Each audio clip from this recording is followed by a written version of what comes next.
Eksaktong 6:00 ng umaga, pumasok si Clara sa main building ng kanilang kumpanya. Hindi bilang CEO, kundi bilang trainee janitress. Nakasuot siya ng simpleng polo shirt na may company logo, faded blue slacks, at puting sneakers na mukhang ilang taon ng gamit. Ang buhok niyang sanay sa salon ay ngayon ay nakapusod lamang at ang mukay bahagyang tinakpan ng salamin.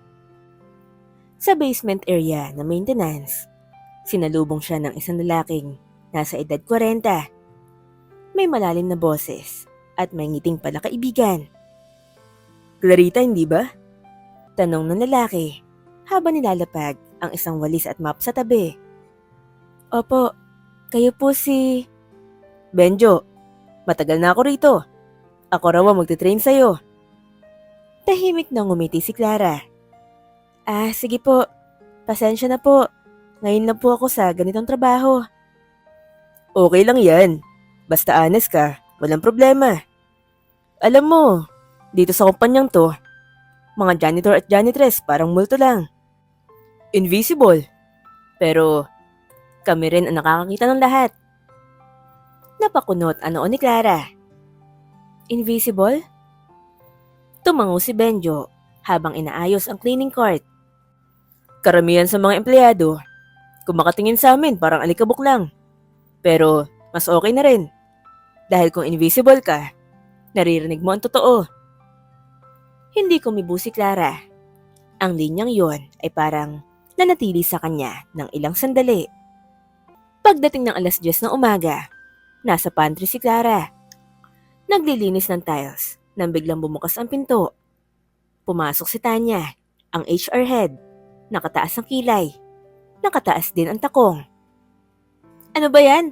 Ang baho ng bleach. Pwede ba? Sa gabi ka na nang maglinis? Reklamo nito, sabay takip sa ilong gamit ang panyo. Napayuko si Clara. Pasensya na po, ma'am. Akala ko po break time na. Walang tao. Break ko rin. Next time, magsabi ka muna ng maaga. Bago pa makasagot si Clara, isang boses ang narinig mula sa likod. Okay lang po yan, Ma'am Tanya. Mabait si Ate Clarita. Kahapon tinulungan niya ako magbuhat ng water dispenser. Sabi ng isang babaeng may maamong muka. Si Rika, isa sa mga junior staff sa admin. Wala po yun. Tugon ni Clara. Bahagyan nahihiya. Ngunit, hindi nagustuhan ni Tanya ang eksenang yon. Rika, wag mo masyadong kinakausap ang mga staff sa maintenance. Hindi mo trabaho makipagtsikahan. Nag-init ang pisngi ni Rika, pero pinilit nitong ngumiti. Nagpapasalamat lang naman po ako. Pasensya na po ulit. Bulong ni Clara. Muling yumuko. At itinuloy ang paglilinis. Bandang hapon, habang naglilinis si Clara sa hallway ng finance department, narinig niya ang mahinang kaluskos na sapatos. Paglingon niya, si Mr. Season, isang matikas na lalaking nasa mid-40s, nakasuot at may hawak na clipboard. Mabilis tong lumapit. Ilang beses ko na bang sinabing linisin mo agad ang glass doors? Kahapon may fingerprint pa. Napatigil si Clara. Opo sir, nilinis ko po yun. Baka po may dumaan lang ulit. Excuses. Isa pa yan. Tatanggalin talaga kita. Tumahimik ka na lang. Hindi ako nagbabayad ng sweldo para sa palpak. Bago pa makasagot si Clara, isang pamilyar na boses ang sumabat. Uy, Sir Season, relax ka nga. Hindi robot ang mga tao. Si Benjo, kararating lang. Hawak ang isang dustpan. Ano bang pakailan mo? Janitor ka lang din. Sagot ni Season, sabay lakad palayo. Janitor nga. Sagot ni Benjo. Kalmado, pero matalim ang tingin. Pero marunong rumespeto. Kinabukasan, 7:00 pala ng umaga, naroon na si Clara sa hallway ng accounting. Tahimik ang paligid, pero halata ang tensyon ng mga empleyado. May kanya-kanyang monitor ang bawat isa, pero iilan lang ang tunay na nagtatrabaho. Ang ilan ay abala sa pag-scroll sa cellphone, habang ang iba ay tila nagkakatinginan. Parang may alam na hindi dapat malaman ng iba. Clarita.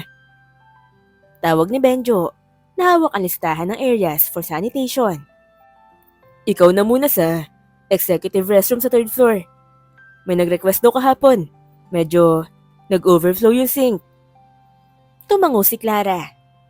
Sige po, ako na po bahala roon. Wala pang 5 minuto, habang inaayos niya ang mga gamit, may narinig siyang pabulong na usapan mula sa kabilang cubicle. Hindi niya sinasadya, pero dahil sa pagkakaupo niya sa tabi ng supply cabinet, malinaw ang bawat salita. Sabi ni Sir Season, okay lang daw yun basta hati kami sa consulting fee. Bulong ng isang babae. Pamilyar ang boses. Si Melay. Mula sa procurement. Sure ka? Parang anak ka naman ng markup sa last delivery. Sagot ng isa. Malamang taga-logistics. Basta tahimik lang tayo. Yung janitress na bago parang ewan. Pakuting-kuting pero tingin ko hindi yan tatagal. Napakapit si Clara sa hawakan ng map. Hindi pa siya kilala. At ito ang unang sulyap sa sistemang hindi niya nakikita sa executive level. Mga anomalya sa ilalim ng normal na operasyon. Bago mag 12:00, dumaan siya sa pantry para kumuha ng tubig. Naroon si Rika, nakaupo sa sulok habang kumakain ng tinapay at may hawak na folder. Napansin niyang malungkot ang mata ni Rika. Ayos ka lang ba? Saglit na, nagdalawang isip si Rika bago sumagot. Oo naman, pero nahuli yata ako kahapon ni Ma'am Tanya. Nakita akong tumitingin ng resume sa computer. Hindi ko naman sinasadya. Gusto ko lang sanang mag-apply sa ibang department. Gusto mo lumipat? Tanong ni Clara. Maingat ang tono. Ang hirap kasi. Sa admin, overtime halos araw-araw. Pero walang bayad. Tapos si Ma'am Tanya. Minsan sinisigawan ako sa harap ng iba. Nag-init ang sikmura ni Clara. Iba ang sinasabi ng HR reports. Pero ang kwentong ito ni Rika ay hindi scripted. Hindi ka ba pwede magsumbong sa HR? HR din ang problema. Sagot ni Rika. Bahagyang tumawa. Kaya nga, gusto ko na lang lumipat o lumayas. Wala na nasabi si Clara. Tumango na lang siya. Sabay inom ng tubig at nagpaalam. Kinahapunan. Habang nagwawali si Clara sa hallway ng executive offices, muling dumaan si Mr. Season. Nakasalubong niya ito sa may elevator. Hoy! Ani nito. Wala ka bang ibang ginagawa kundi maglakad-lakad? Opo sir. Papunta lang po ako sa conference room para linisin. Conference room? Wala namang meeting. Bakit mo lilinisin? Request po daw ng... Huwag mo akong am-aman. Sundan mo lang instruction ko. Linisin mo yung storage room sa likod ng finance office. Hindi kumibo si Clara. Sa halip, tinungo niya ang storage room.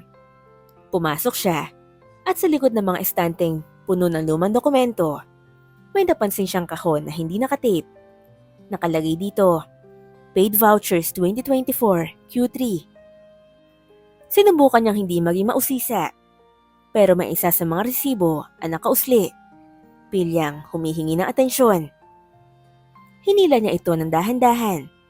Nakalista sa voucher ang bayad sa isang consulting firm na hindi niya kilala. 1,200,000 consulting fee. Strategic Procurement Advisory. Payee, Hiraya Solutions Inc. Authorized by Gerardo Season. Napasinghap si Clara. Alam niyang wala sa budget ang ganitong kalaking halaga. At higit sa lahat, kilala niya ang bawat kontraktor ng kumpanya. At wala sa listahan si Hiraya. Kinagabihan, habang pauwi si Clara, hindi niya mapigilang magtanong sa sarili. Ilang taon na palang may ganitong kalakaran sa kumpanya ko. Ilang taon na ang tahimik na nagtitiis, gaya ni Rika. Ilang season pa ang nagtutulak sa mga empleyadong paibaba habang sila ay paangat. At sa unang pagkakataon, bilang CEO, ramdam niya kung gaano kahirap maging maliit. Hindi lang sa sahod, kundi sa boses. Kinabukasan, halos hindi na kailangan ni Clara ng acting. Habang sinusuot niya ang janitress uniform niya, para na rin siyang lumulubog sa katauhan ni Clarita Mendoza. Invisible, mababa, hindi pinapakinggan. At sa pagiging invisible niya, mas marami siya nakikita. 9:00 ng umaga, habang nagwawali siya sa hallway ng IT department, nakita niya si Rika na mabilis na lumabas mula sa HR. Namumugto ang mata nito. Hawak-hawak ang maliit na envelope. Agad siyang tinawag ni Clara. Mahinahon ang boses. Rika? Napalingon ang dalaga. Nanginginig ang bibig. Tinanggal ako. Effective immediately. Pinilit nitong ngumiti, pero agad ding bumagsak ang ngiti. Ang dahilan? Unprofessional conduct. Kasi ginamit ko raw ang office computer para sa personal na aplikasyon. Napakuyom si Clara sa galit. Napaisip siya kung pati ba ito ay bahagi ng sistema. Isa na namang biktima ng tahimik na abuso. May plano ka na ba?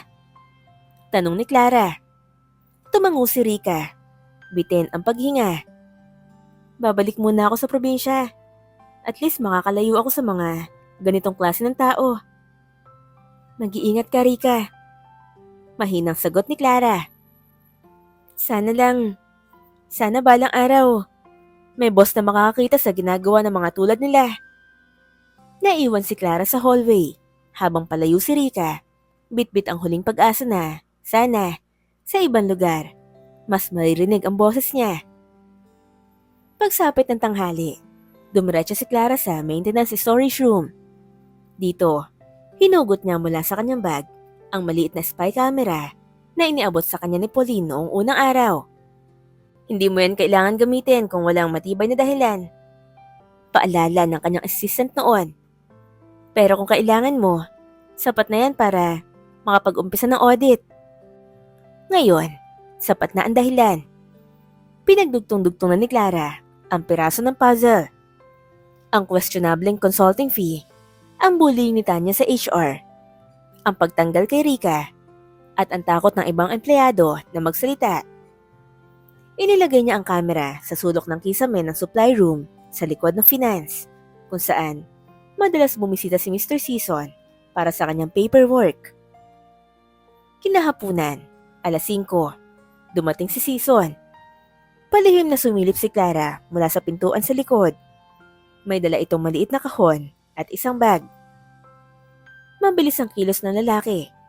Binuksan ang drawer, inilabas ang ilang sobre, at binulsa ang laman. Mabuti na lang, walang CCTV sa area na to. Bulong ni Season sa sarili. Easy money.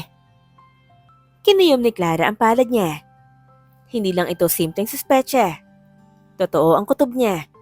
May nagnanakaw sa kumpanyang pinaghirapan ng ama niya. Pagsapit ng gabi, habang naglalakad pa uwi, tumawag siya kay Pauline. Sinabi niya ditong magpapatawag na siya ng meeting. Hindi na ako magtatagal dito sa map at bleach, Pauline. Panahon na para linisin ang mas maruming bahagi ng kumpanyang to. Martes, 9:00 ng umaga. Sa unang pagkakataon sa loob ng 2 linggo, muling lumakad si Clara bilang siya.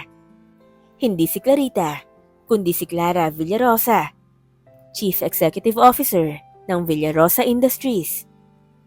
Nakaitim siyang slacks, puting blusa, at may maringal ngunit simpleng blazer. Walang makeup, walang assistant, walang paanunsyo. Tahimik niyang tinungo ang conference room sa 7th palapag. Sa loob, naroon na ang buong board of directors. Naroon si Mr. Gerardo Season. Nakakunot noo, halatang hindi alam ang layunin ng biglaang pagpupulong. Sa tabi niya ay si Tanya, na abala sa pag-scroll ng tablet. Tumayo si Pauline. Tinulungan si Clara papasok. Mga ginoo at ginang ng lupon. Aniya, narito na po ang ating CEO. Nagulat ang ilan. Akala namin nasa Singapore ka pa. Tanong ng isang direktor. Bumalik ako ng tahimik. Sagot ni Clara. Malamig ang tono. Kailangan ko makita ang tunay na nangyayari sa ating kumpanya. Hindi yung ipinapakita sa quarterly reports. Tumahimik ang silid. Lumapit siya sa podium. 2 linggo ako na malagi sa loob ng kumpanya. Hindi bilang CEO, kundi bilang janitress na si Clarita Mendoza. At sa panahong yon, nakita ko ang hindi kailanman lumalabas sa graphs at charts. Takot, abuso, katiwalian. Nagpalitan ng tingin ang mga board member. Nanlaki ang mata ng mga may kasalanan at nakakakilala kay Clarita na isang janitress. Hindi ko na uulitin ang mga detalye. Sa halip, ipapakita ko sa inyo. Pinindot ni Clara ang remote. Sa screen sa likod niya, tumambad ang video mula sa spycam. Si Mr. Season, nagbubukas ng drawer, kumukuha ng pera at binabanggit ang easy money. Isa-isang sumunod ang mga clip. Si Tanya, pinagsisigawan si Rika. Si Melay at isang kawani sa logistics, nag-uusap tungkol sa hati-hating consulting fee. At sa huli, si Rika, umiiyak sa pantry, hawak ang termination letter. Tahimik ang silid. Tanging ang ingay ng aircon at ang kabog ng dibdib ni Season ang maririnig. Ma'am Villarosa! Saad ni Season. Nanlalaki ang mata. Hindi mo pwedeng gamitin ang mga yan bilang ebidensya. Illegal ang pamamaraan. Ang mas illegal ay ang ginagawa mong pagnanakaw, Mr. Season. Putol ni Clara. At may sapat pa akong ebidensyang legal para simulan ng internal audit. Sa katunayan, ito ay underway na. May mga kontrata na akong hinila. May mga bayad na hindi otorisado. Lahat ay nakadokumento. Tumayo si Tanya. Hindi mo pwedeng isingle out ang HR. Kung tutuusin, ikaw ang unang dapat tanggalin, Tanya. Sagot ni Clara. Mariin. Kasi ang HR ay dapat tagapagtanggol na karapatan ng empleyado. Hindi sandata ng kapangyarihan. Napaupo si Tanya. Hiyang-hiya ang muka. Lumingon si Clara sa buong board. Alam ko ang tanong sa isipan nyo. Bakit ko to ginawa?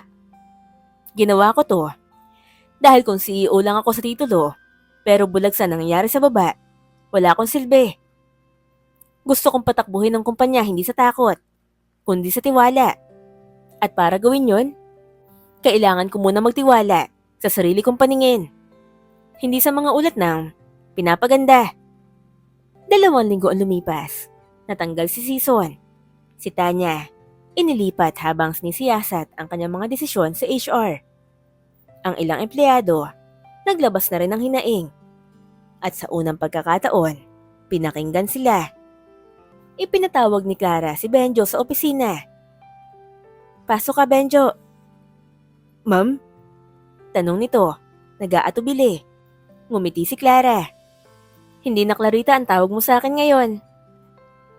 Ngumiti rin si Benjo. Nahihiyang tumawa. Alam mo, ma'am, may kutob na ako noong una. Pero magaling ka magtago. Salamat sa hindi mo pagsumbong. Tumango si Benjo. Hindi ko man alam ang buong kwento. Alam ko mabuti ang intensyon mo, kaya nanahimik ako. Ngayong alam mo na, tulungan mo ako. Gusto ko marinig ang mga tauhan mo. Gusto ko malaman ang kailangan nilang marinig mula sa taas. Gagawin ko, ma'am. Bumalik na rin si Rika bilang empleyado ng kumpanya. Agad siyang pinabalik ni Clara at sinabi ditong maaari siya ang pumuno ng naiwang posisyon ni Tanya. Tuwang-tuwa si Rika. Halos maluha-luha ito dahil sa labis na kasiyahan. Maraming salamat po, Ma'am Clara. Umiiyak nitong sabi. Hindi, Rika.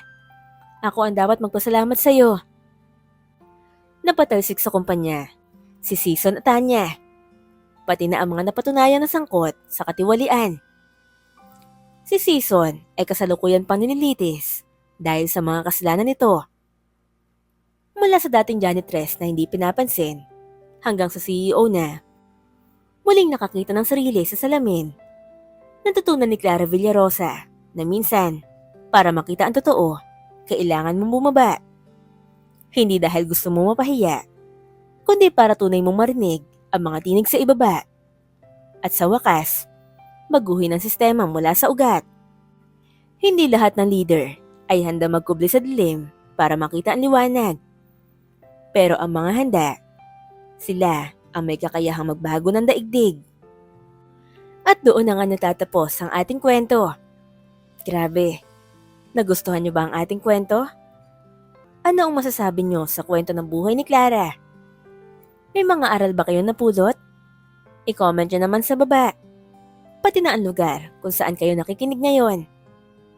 Maraming salamat po sa pakikinig. Huwag niyo sana kalimutan mag-like, mag-comment at mag-subscribe para updated kayo sa mga paparating pa nating mga kwento.